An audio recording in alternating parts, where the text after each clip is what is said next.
In the early hours of January 1st, 2025, a suspected ISIS supporter drove a pickup truck into a crowd of celebrating people in New Orleans, killing 15 and injuring many more.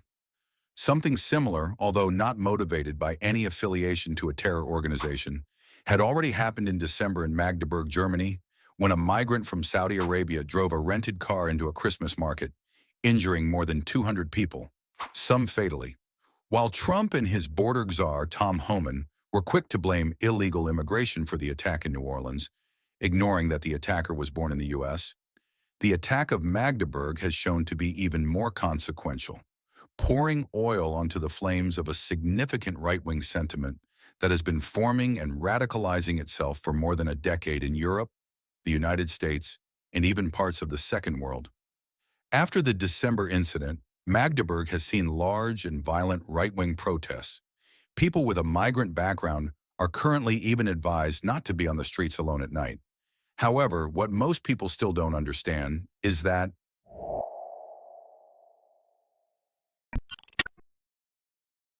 right-wing fascism and Islamic terrorism are two sides of the same coin.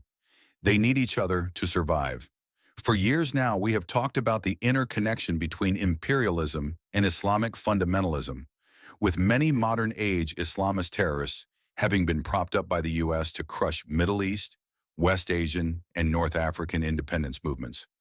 At the same time, our long-held belief that the global North will turn more and more openly towards fascism in the face of pressure from the global South sees itself being confirmed in the political developments of recent years. This video shall serve as an explanation for why and how Islamic fundamentalism and fascism need to be fought together. Right-wing demagogues have been making political gain from terrorist attacks for a while now. But while they themselves claim to propose common-sense solutions to perceived threats of terrorism and uncontrolled migration, their programs are filled to the brim with more or less subtle racism and notions of first-world superiority. There is a real sentiment spreading across the first world that the West is the last bastion of civilized culture, and that its rightful wealth is being targeted by almost barbaric foreigners. This sentiment is heavily encouraged by fascist demagogues with lies, fear-mongering, and a heavily distorted view on reality. We of course know that this civilized West has never actually existed. The populations of the first world have been pampered for a good century with the unrightful spoils of Western imperialism, enforced by brutal military action against the global South when needed. The average citizen of the global North seems to be unaware of this, though. The most concerning aspect in all of this might not even be that all of those right-wing parties playing the reasonable politician are bursting with actual Nazis.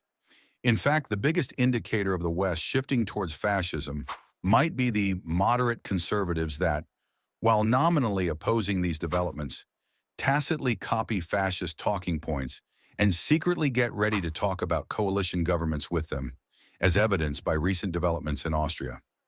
This modern fascist movement is nowadays being fostered by the highest echelons of power, as can be seen by Elon Musk supporting a German fascist party in the run-up to new parliamentary elections in February.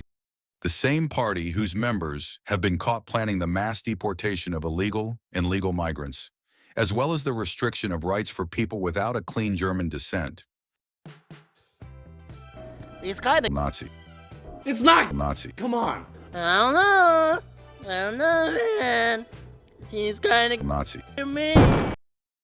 The fascists as propagandists can't wait for a new terrorist attack to happen because it's free emotional attention on social media. Their brain-dead propaganda basically writes itself. Now, switching our attention to the other side of the coin, Islamist terrorists, when choosing new targets, make sure to opt for maximum media attention as well as strong emotional responses, especially fear. Fascists and Islamists have the exact same goal. The Islamists love that right-wing sentiments are on the rise because racist attacks and bullying help them to recruit more disillusioned Muslims into their ranks by providing them an outlet for the feeling of being treated like second-class humans. Thus, they occupy a space that should naturally belong to progressive movements. At the same time, the fascists capitalize on the fear which terrorist attacks strike into the hearts of its victims to sell their racism.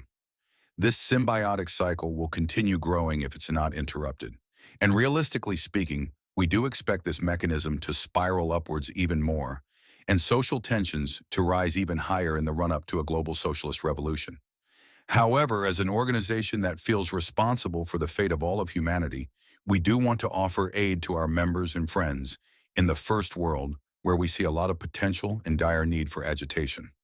For this purpose, we have compiled a practical guide to weaken this fascist terrorist cycle, to create awareness of a socialist alternative, and to offer help to those that are currently facing personal danger in our latest publication.